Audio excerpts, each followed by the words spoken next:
Então, é engraçado que a medicina, eu falo que ela me proporciona servir de diversas maneiras. Eu já dei plantão, já trabalhei em mais de 8 municípios, já fiz a Medicina Sem Fronteiras, o projeto de Medicina Sem Fronteiras, né, do Médicos Sem Fronteiras. E engraçado que a minha vontade de fazer medicina veio de um sonho, vendo aqueles comerciais, vocês já viram, do Médicos Sem Fronteiras? Já. Eu vi aquilo e eu falei, Surreal, nossa, né? que legal.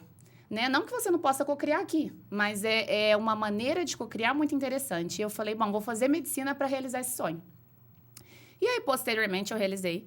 Quando eu me formei em 2016, 2017, eu fui para a África, fiquei um tempo lá. Hoje em dia, estou engajada em outros projetos, né, que me ajudam a servir, cocriar de outra forma. Mas, assim, sem dúvidas, foi uma fase da minha vida que, se Deus quiser, vou ter oportunidade de novo, que fez tamanha diferença, sabe? Ressignificou muita coisa na minha vida. E aí, desse sonho de participar do Médicos Sem Fronteiras, desse projeto de Medicina Sem Fronteiras, eu fiz a medicina. Então, eu entrei, a minha faculdade eu fiz na UAM, Medicina em São Paulo, 6 anos. E aí, quando eu me formei, eu passei em oftalmologia, que era uma área que eu gostava bastante, mas não tinha, uau, aquele amor. Eu brinco que a dermatologia e mais a parte de cosmiatria, que é a área de estética, né? Ela caiu de gaiato aí na minha história. Então, assim, embora eu sempre fui vaidosa, sempre gostei dessa parte de procedimentos estéticos, da cosmiatria, que é a área da beleza, na dermatologia, mas não era uma grande paixão, confesso. E surgiu a oportunidade de eu fazer uma pós-graduação aí por 3 anos, e eu queria associar algo que eu pudesse trabalhar, ganhar dinheiro depois de me formar, e conseguisse estudar junto. E então veio a pós-graduação que eu fazia, né? Era horário integral ali, 4 dias na semana, por 3 anos, e assim eu fiz. E Horário integral, 4 dias na semana por 3 anos. E aí eu fiz a pós-graduação durante 3 anos em São Paulo e à noite eu associava uns plantões. Tá? Em Guarulhos, Barueri, nas cidades ali satélites, nas cidades vizinhas e na Grande São Paulo. E para mim foi uma grande escola, assim, sem dúvidas. Eu dei plantão na esfera pública, no SUS, que eu sempre amei. Adoro trabalhar no meu consultório hoje em dia para manter o padrão de atendimento que eu prezo, uma consulta com calma de 1h30. Não consigo fazer isso no convênio.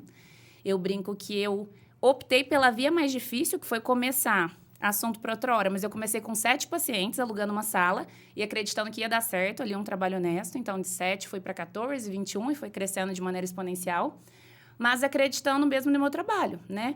Eu tinha, embora a família fosse conhecida aqui em Franca, não tinha ninguém médico. Então, era acreditando que ia dar certo e graças a Deus está dando. Que loucura. Então, mas você vai África, depois eu trabalho no SUS, que é meio que obrigatório para o médico ali, esse começo de plantão, e que é muito pesado, né? É, Todo mundo diz que assim, os hospitais eles esfolam é. quem está chegando, muitas horas, sem dormir, sem descansar, mas é um aprendizado muito grande, né? Eu tive uma percepção. Tem gente que opta por. Você pode dar plantão na rede privada, né? Aham. Mas eu sempre gostei de trabalhar. Eu acho que a troca e a gratidão, não entendo isso mal, mas assim. Na África eu percebi isso. As pessoas que menos têm são as pessoas que mais podiam me ensinar. E no SUS eu via muito isso. Porque quando eu falo de SUS, eu não tô falando de SUS aqui, não. O Álvaro Azul, o Janjão, que eu dei plantão também, eu amava. Mas eu tô falando de SUS, que você não tinha um desfibrilador, para atender a pessoa. Que você não tinha medicação, que não tinha dipirona. Então, assim, eu dava plantão em comunidade, dentro de favela, pegava ferimento por arma de fogo. Isso, para mim, foi fácil. Não foi fácil. Eu dava 70 horas de plantão, 36, até meu pai ficava bravo até comigo. Ele falava, Marina, para que isso? Você não tem família para sustentar nada. Mas, a partir do momento que eu me formei, é engraçado, né, gente? Por mais que a gente tenha Eu poderia contar com o apoio da minha família, que eu sempre tive apoio pleno, mas o gosto das nossas conquistas, do nosso bolso com o nosso dinheiro é completamente diferente, né? E esse servir, que eu acho que eu vim para isso, né? O nosso propósito aqui na Terra, cada um tem o seu. E para mim, assim, me sentir co-criando na vida do outro e servindo sempre foi muito satisfatório. Tanto que eu brinco que talvez eu faça uma outra especialidade aí ainda, que eu me sinta servindo. Marina, mas você não serve na dermatologia, nessa parte estética, né? Porque não é tudo sobre autoestima, mas a autoestima impacta muito em várias áreas da vida, né? Mas eu gosto muito de outras áreas que você trata o doente ali, efetivamente, sabe? Então, foi isso. E essa história do plantão longo, assim, tem uma coisa de paixão pelo negócio também, né? Não é só questão de precisar fazer, mas eu acho que quando você se envolve, que você percebe que teu trabalho está fazendo a diferença ali, deve ser difícil parar, né? Brincam, né? Entre nós médicos, fala que é viciante, né? Não que é? o dinheiro ali Tem a parte, o ócio e o bônus, né? De ter o consultório também, a parte administrativa, sem dúvida, principalmente para o médico.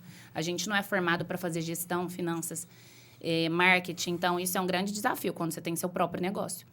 Mas a parte de plantões mesmo, eles falam que vicia, né? Porque é um dinheiro que você vai ali, tanto no âmbito financeiro, você vai ali dar o plantão, fechou as portas, terminou o seu plantão, você não tem vínculo, praticamente, como eu tenho todos os dias e prezo por isso com os meus pacientes. Mas é algo muito gratificante, né? Engrandecedor, você aprende muito. E aí, gostou desse corte? Então vai lá pro YouTube e vê o vídeo completo.